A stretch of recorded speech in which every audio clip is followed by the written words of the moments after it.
Great. And just going to start by sharing my screen. And I'm going to start here with the Bridge website. And we're going to be looking this week at the double dummy solver, which is a software in RealBridge, which you may not have used. But I just wanted to start looking at just a reminder of the software you can have to analyze hands on Bridgewebs, on the Bridge website, because I sometimes get messages from people saying, oh, wow, we played a hand last night. I'm not sure which board it was, but I think something happened, and what do you think we should have done? And what you should do, of course, is have a look at the hands yourself, and very often you can see what happened on them by replaying the hands. So to do that, you basically, if you played in one of my games, which are on posted on the Bridge website, and then they were played on RealBridge, you can go to the website, click on the results link. And actually, I was looking at a hand recently from a couple of weeks ago, which was this one, I think. And after you've played a board, after you played the round, I always look at the results. I always like to go through the results and see which boards were good and which ones were bad. So the easiest way to get into that is to click on the results for that day, click on your name, and then you can very easily see your results on every board. And I often start looking at the boards that were unexpected, or perhaps the ones where we didn't do very well. So looking at our results, although we got a good result, there are a couple of bad scores there. And this one, board 11, looks quite interesting because we got a 0 there. We doubled 5 clubs and they made +1. So that might be a board I would start looking at. So what I do is click here on the board 11 and then have a look at the traveler for that board. So we can see that we did indeed get a 0 score because we were playing north-south and east-west made 5 clubs double +1. So that's pretty interesting. But when I look at the little matrix here, I can see that according to the computer, that east-west can actually make 5 clubs, although they're actually only 6 clubs. So that's sort of interesting to see why. And we might look at that in a moment. So I can see it was a very interesting board with all kinds of scores on it. But if I click here on the play link, it will come up with how we played the board. Now, the first time you click on the play link, it will come up with different options to analyze the board. And the one that I recommend is BSOL, Bridge Solver Online. You can also click now on BBO, which will bring up the hands in a format looking a bit like BBO. But I think BSOL is a better option because it shows more information on the page.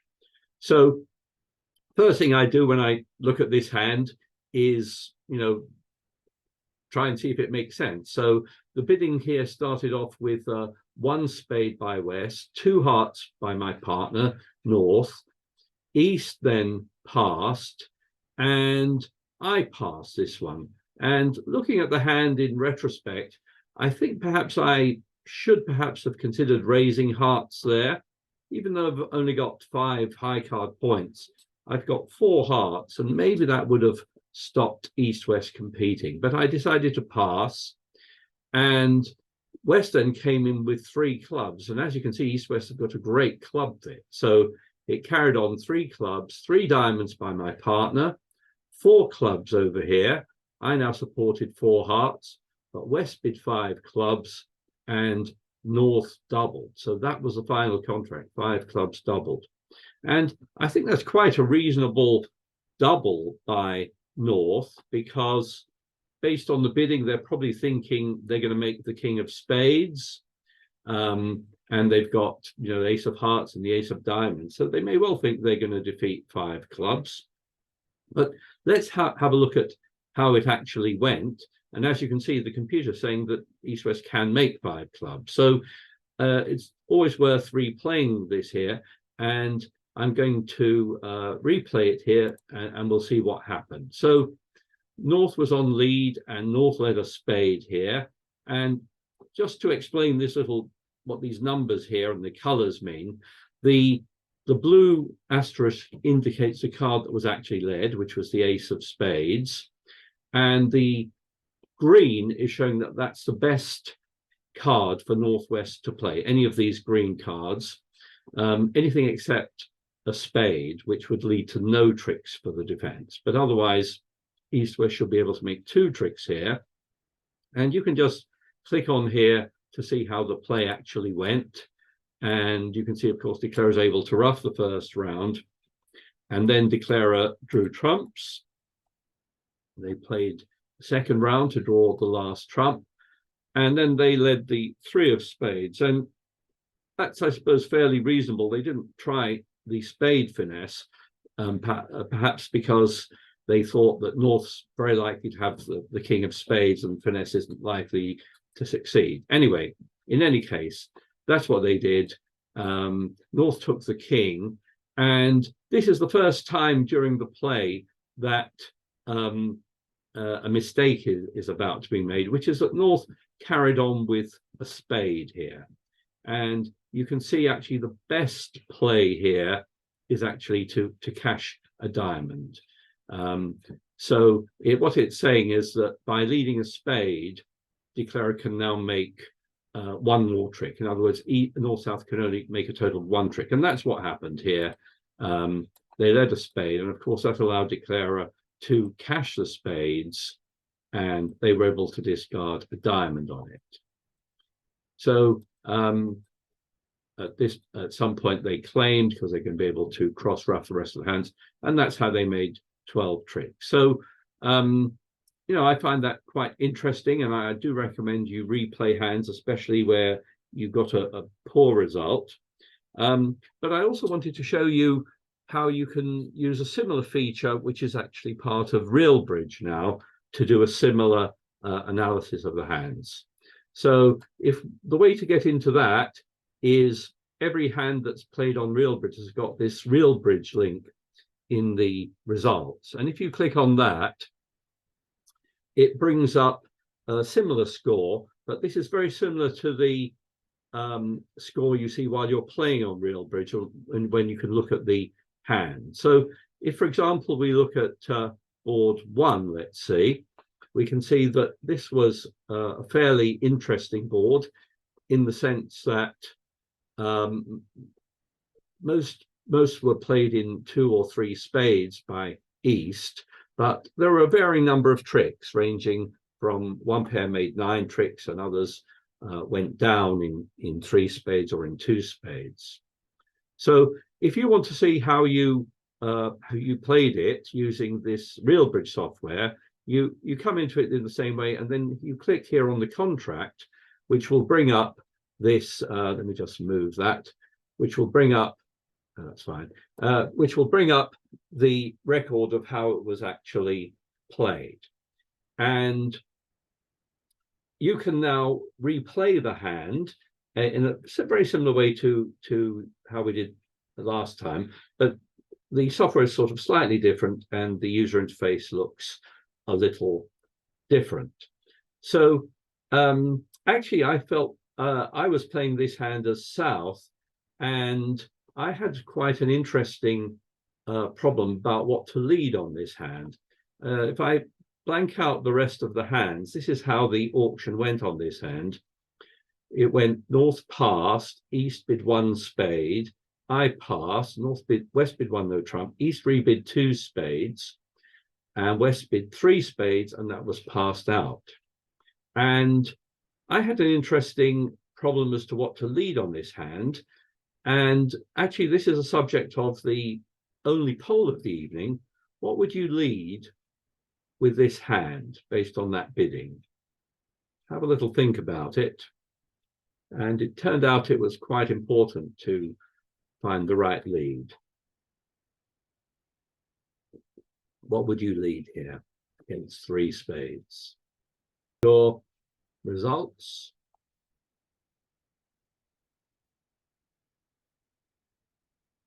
and 56% have gone for a heart, with 25% going for a club, and smaller numbers going for a diamond or a spade. So let's switch back to the hand and see what we think. So let's, sorry, I've got a missed call there. Let's go through the options here. And if you're thinking about what to lead, it's well worth trying to at least eliminate leads that are going to be particularly poor choices.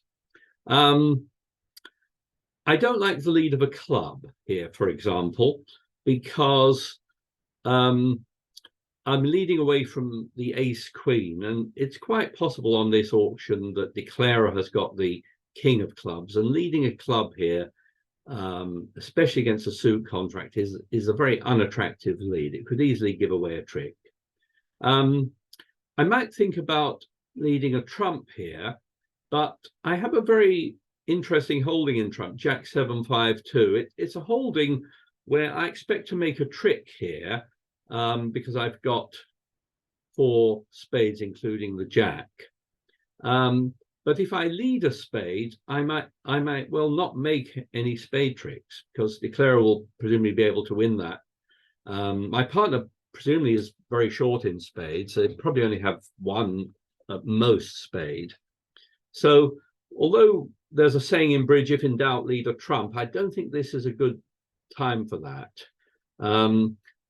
It could easily cost a trick there. So I think I remember thinking, I don't want to lead a spade, I don't really want to lead a club, so I'm going to lead from one of those other suits, diamonds or hearts. And at least in the heart suit, I have the ace and the 10. So I may be able to get a ruff, or it may ensure I get a trump trick there if I lead the ace. So that was actually my choice in the end, yes, to lead the ace of hearts. And if you decide to lead a heart, you should lead the top card there. So what you can do when you're replaying these hands is you can click on this thing here where it's got DDS, and it shows you the different leads you can make.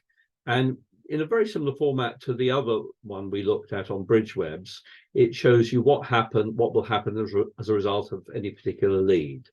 And it's basically saying that the best lead from the point of view of the defense is indeed to lead the ace of hearts, which can defeat the contract by 2 tricks. Okay, any other lead can lead to the contract being defeated by 1 trick, but the best lead there is the ace of hearts. Then you can use these right buttons to see how it was actually played. So that's how it actually went. And the other thing you'll see on here are these little tick marks, which basically mean that those cards were okay to play from the point of view that they didn't cost a trick. Okay. If you make a play that could cost a trick, so for example, if I decide not to follow this line of play and decide to try a different line of my own, like the ace of clubs, it will let me do that, but it comes up with this 1 in blue, which is basically telling me that the play of that card has resulted in what was not optimal and could cost a trick. Okay, so if you replay this and you get these blue numbers in with a blue background coming up, that's basically what that means, that it's a suboptimal play. And then you can either replay the hand yourself, or if you want, you can go back and just see it as it was played. So if we carry on seeing this as this was played, we can see we carried on with a heart. Declarer then played the spade, which it's saying is correct there, although it's leading to down 2, it's the best that declarer can do. They carried on in another spade, and then they led a diamond. And actually, if I just go back 1 trick, when they lead a diamond here, I had another decision to make here, and you can see that as south, you don't really want to play your ace there. And if you had played the ace, it leads to just one trick down rather than two tricks down. So you can try this out and see if what you played was the right thing or not. But that was another decision point to make. And the best thing to do was indeed to play low there, let them win the queen, but it prevents them making a second diamond trick. And at this point, Declare was able, I was able to ruff a heart there. And again, you can see that most of the cards I'm going to play now are going to lead to -2. So you can replay this, bringing up this DDS either at the end of the hand, or if you've got time at the end of a round, you can replay an earlier hand. The other thing here, you can click on this thing with the line through it, and that basically shows the played cards if you bring that up. So you may find that useful feature, and it was a facility they added earlier in the year, and so you may have used it already, but it's another way of analyzing the hands. And of course you can do this if you played the hands before they're posted on the Bridge website, you can use this software. Tony, where was that BBS button? How did you get this screen? I didn't see DDS. Yeah, so you just click on any score here, and it comes up with that. Yeah. Oh, is that up there? It's up there. Yes. Oh, sorry, it's very small. Oh, okay, yeah. Thank you. So by default, I think it comes up with these things crossed out, and if you want to replay a hand, you can just click on the DDS button, and it shows you what's the right card to play. Can I ask a question, Tony? Yes, of course. Instead of leading the heart, would the 2 of diamonds be more informative to your partner? Showing I want clubs back if you can get in. Okay. Could you run it again with the 2 of diamonds? Yeah. So you think that? Sorry. Let me. It's board 1. Yeah. Board 1. Yeah. Yeah. So you're saying that. So you're saying that leading the 2 of diamonds is telling your partner that you have strength in clubs. Yeah. Okay. Well, that is not standard. I don't know why you would say that, but normally leading a low card means you have an honor in that suit. You're saying that it should be a suit preference signal for strength in clubs. Is that right? Yes. Yeah. Well, that is not standard.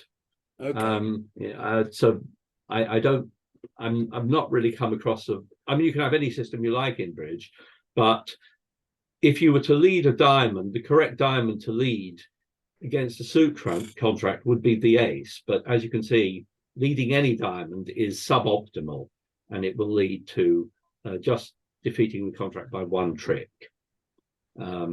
So you've always got some idea of that being a suit preference signal, but that's not something I've come across. Okay, I've got you. All right. Any other questions or comments? Tony, I'm still puzzled. Why is it called double dummy solver? Double dummy solver. Why is it double dummy for a start? Yes. Okay. So double dummy is terminology that refers to play when you can see all the hands. Oh, I see. So sometimes you'll see quizzes, and say for declare a play, and it will say find the best line of play. But sometimes there are some hands where it will actually show you all 4 hands, and it's referred to as double dummy. So looking at all the hands, what's the best line of play? So that's where that terminology comes from. No, there aren't 2 dummies or anything. It's just referring to a kind of solution where you know where all the cards are. Okay. Any other comments or questions? Anyway, if you haven't tried that out, you can certainly do so. It's quite nice functionality, and it has a slight advantage that you can do that while you're while the game is in progress. You can look at earlier boards that have been played as well. Anyway, that was all I wanted to cover tonight. I hope you found that useful, and we'll give it a try.